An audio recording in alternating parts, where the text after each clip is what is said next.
What if I told your man in Zimbabwe just broke every known law of the auto industry by building a bus that runs on thin air? Yes, you heard that right. No fuel, no charging station, just innovation pure and raw. This isn't science fiction. It's a world exclusive. Welcome to the future, and its name is Maxwell Chikumbutso, the man behind the miracle. Maxwell Chikumbutso, an unassuming genius from Zimbabwe, has just stunned scientists worldwide. While most of the world's auto giants are pouring billions into electric cars and charging networks, Maxwell skipped the entire playbook. Instead, he created a bus that doesn't need fuel or even a traditional battery. His secret, a mysterious technology called the Greener Power Machine GPM, a device that can generate electricity from radio frequencies and atmospheric energy. Other words, from the air around us. It's more than a bus. It's a rolling challenge to everything we thought we knew about energy transport and innovation. The breakthrough bus, dubbed the Airbus by locals, Maxwell's latest. The bus glides silently down the dusty road, its engine humming with an otherworldly quiet. Children run alongside, their laughter mixing with the whir of unseen machinery. Maxwell Chikumbutso watches from a distance, his hands tucked into the pockets of his worn jacket. The vehicle leaves no exhaust, no trail of smoke, only a faint ripple in the air behind it. A local mechanic scratches his head, squinting at the open panel where an engine should be. Inside, passengers murmur in disbelief as the bus climbs a steep hill without slowing. No fuel gauge blinks on the dashboard, only a single green light pulses steadily. A scientist from Lusaka University adjusts his glasses, scribbling notes furiously. Radio frequencies, he whispers, but the math doesn't add up. Maxwell smiles faintly, knowing the world is watching. In a lab cluttered with half-built prototypes, a small device crackles to life without wires. A journalist films the bus's wheels, searching for hidden solar panels but finding none. The driver shrugs when asked how it works, he only knows it does. Villagers gather at each stop, pressing their palms against the bus's smooth exterior. Some call it magic. Others call it theft, energy pulled from the sky itself. A government official demands blueprints, his voice tight with suspicion. Maxwell offers a demo instead, his fingers dancing over a control panel of his own design. The bus accelerates effortlessly, leaving diesel trucks choking in its wake. In a cafe in Harare, engineers argue over coffee, sketching theories on napkins. One tears his in frustration. None of the laws of thermodynamics explain this. A teenage girl watches the news report, her textbooks on physics suddenly feeling outdated. Her father scoffs, calling it a scam, but she keeps staring at the screen. At night, the bus parks under the stars, its system still active, still drawing power. Maxwell sits beside it, listening to the hum of his creation. He knows the challenges ahead, the doubters, the corporations, the governments. But for now the bus runs. And that is enough. The morning sun reflects off the bus's polished surface as it begins another day's journey. A farmer pauses his work, wiping sweat from his brow as the silent vehicle passes his field. In the capital, a cabinet minister slams a newspaper onto his desk, the headline mocking his skepticism. A physics professor in Johannesburg cancels her lecture to book a flight to Harare. She needs to see it for herself. Maxwell's phone buzzes incessantly, calls from Berlin, Tokyo, an unlisted number in Washington. He ignores them all. At a rural school, children cheer as the bus arrives, its doors sliding open without a sound. Their teacher hesitates before stepping inside, half expecting the miracle to vanish.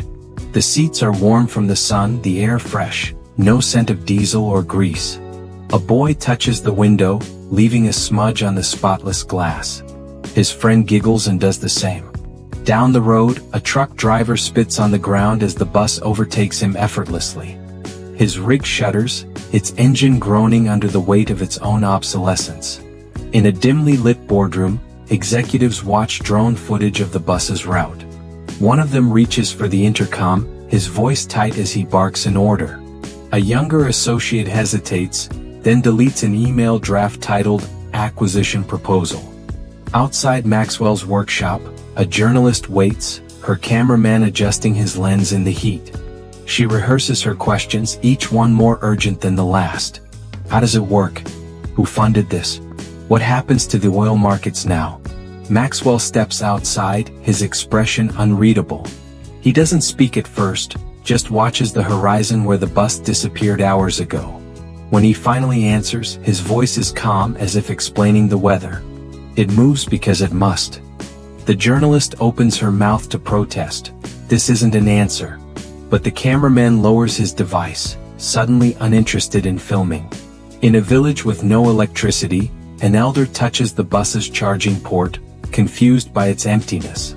A teen translates the driver's explanation, her voice trembling with excitement.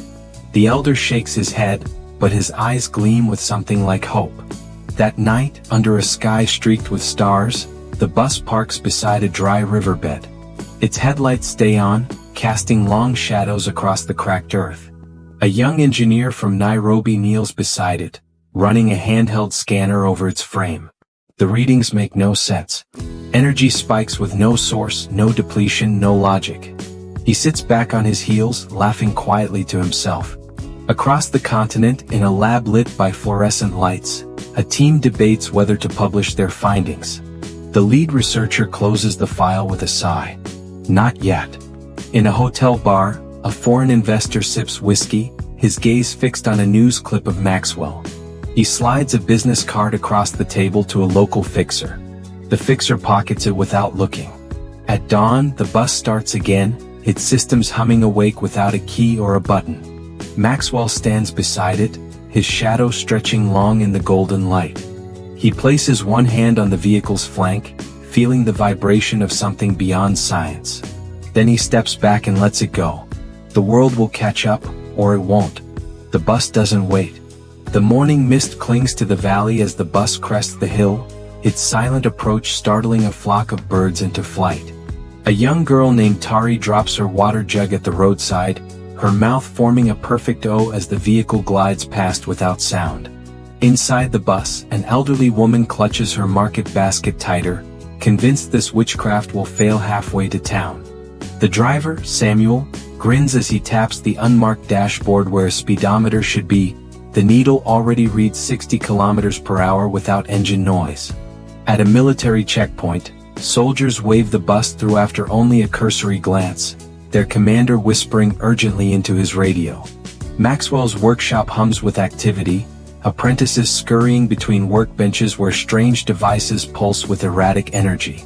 A journalist from London presses her recorder closer as Maxwell explains nothing, instead demonstrating a small box that powers a lamp without wires. Her cameraman zooms in on the inventor's hands, scarred, grease-stained, trembling slightly from 3 sleepless nights. In a New York skyscraper, a CEO pauses his breakfast meeting to watch live footage of the bus crossing a river bridge. His assistant discreetly cancels all meetings with combustion engine manufacturers. Children in a Harare township chase the bus, their bare feet kicking up dust as they try to touch its shimmering surface. One boy, faster than the others, swears he felt a tingling in his fingertips when he made contact. At the university, Professor Ndlovu erases his chalkboard furiously, equations about energy conservation disappearing in clouds of white dust. His brightest student watches quietly, then sketches a new formula in the margin of her notebook.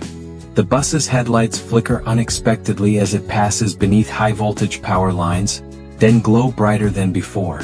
Samuel doesn't notice, he's too busy waving at his daughter standing by the roadside with her school class. In a Berlin laboratory, technicians replicate Maxwell's experiments with perfect precision, and get 0 results.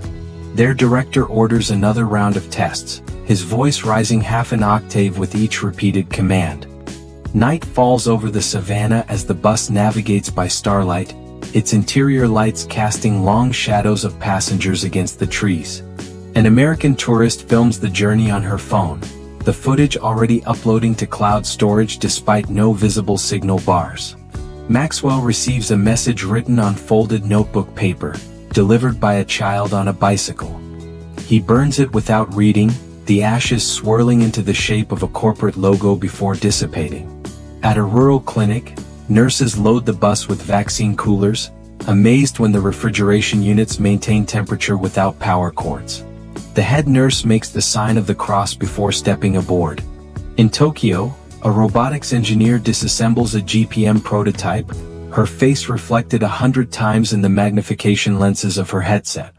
She finds no microchip, no battery, only copper coils wound in patterns that match ancient African fractals. Rain begins to fall as the bus ascends a mountain pass, its wheels finding perfect traction on the slick clay road. Inside, a baby sleeps soundly for the first time in hours, soothed by the vehicle's unnatural smoothness. At the summit, Samuel opens his window to inhale air untainted by exhaust, just wet earth and eucalyptus. His identification badge, required by transport authorities, bears a blank space where the fuel type should be listed. In a Washington conference room, analysts project maps showing how Maxwell's routes deliberately avoid all oil company territories. One junior staffer starts clapping, then pretends it was a sneeze when her boss glares. The bus's doors sigh open at a remote village where elders wait with offerings of maize and milk. They refuse to board, but press their foreheads against its metal flanks in a blessing older than Christianity. Maxwell's sister delivers his lunch to the workshop, setting it beside a half-assembled engine that levitates 3 centimeters above its mount. She doesn't remark on this, just reminds him to eat before the food gets cold. As night falls, the bus becomes a beacon, its windows glowing gold across the darkened landscape. A poet on board scribbles verses about Prometheus, then crosses them out and writes in Shona instead. At border control, officials debate whether to classify the vehicle as alternative energy or experimental technology. Their computer system crashes when they try to select either option. The youngest officer stamps the paperwork anyway, his grin visible beneath his crisp uniform cap. Dawn finds the bus parked beside a lake, its reflection shimmering in water so still it might be glass. Samuel sleeps curled in the driver's seat, dreaming of his father's petrol station now overgrown with weeds. Maxwell watches the sunrise from his rooftop, a hand-built spectrometer tracing energy patterns in the morning air. His city wakes below him, bicycle bells and market cries weaving through streets that might never smell of exhaust again. A single green light pulses on the bus's control panel, steady as a heartbeat, bright as a new idea. The first frost of winter glitters on the bus's windshield as it idles outside a Harare depot, its defroster working silently while diesel buses roar and belch nearby. A government inspector named Rutendo stamps her feet against the cold, her breath visible as she circles the vehicle with a clipboard she no longer knows how to fill out. Power source, she calls to Maxwell, who stands with his arms crossed watching a spider rebuild its web between the bus's antennae. He shrugs. The air, the movement, the things we can't see. Rutendo's pen hovers over the fuel type box before she angrily scribbles, "Not applicable," with such force the paper tears. Inside the depot's break room, veteran drivers clutch steaming mugs and stare through fogged windows at the anomaly parked in Bay 7. Old man Nyathi, who's driven Harare's routes for 40 years, suddenly crushes his empty styrofoam cup. That's not a bus. That's a ghost. At a bustling tech hub in Nairobi, 3 engineers huddle around a laptop streaming shaky cell phone footage of the bus navigating Victoria Falls Knife-Edge Bridge. "Look at the suspension," one exclaims, freezing the video to point at wheels that barely disturb the roadside dust. Their 4th member, a materials scientist from Mombasa, remains silent. She's noticed the bus casts no shadow in the midday sun. In a Brussels hotel suite, executives from 6 automakers watch a muted news report while a junior analyst projects market loss calculations onto the curtains. The BMW rep suddenly laughs. Africa couldn't even keep its railroads running. What makes you think? His sentence dies when the screen displays rural Zambian children chasing the bus, their hands outstretched toward its gleaming rear panel. Back in Harare, Maxwell's 12-year-old niece Mapfumo dismantles her solar-powered toy car at his workbench, her tiny fingers probing for ways to integrate his strange coils. "You're holding it wrong," Maxwell murmurs, guiding her hands until the copper wires vibrate with a sound like distant thunder. Mapfumo's eyes widen. She hears voices in the resonance, whispers in a language older than Shona. At a roadside stop outside Bulawayo, the bus's doors sigh open to reveal an American journalist, Jacob, sweating through his linen suit as he boards with suspiciously heavy equipment. Samuel, the driver, pretends not to notice the RF scanner hidden in Jacob's camera bag, but adjusts the rearview mirror to watch his every move. The bus accelerates smoothly, causing Jacob to stumble into a seat beside a grandmother who offers him roasted maize with hands that know more than they reveal.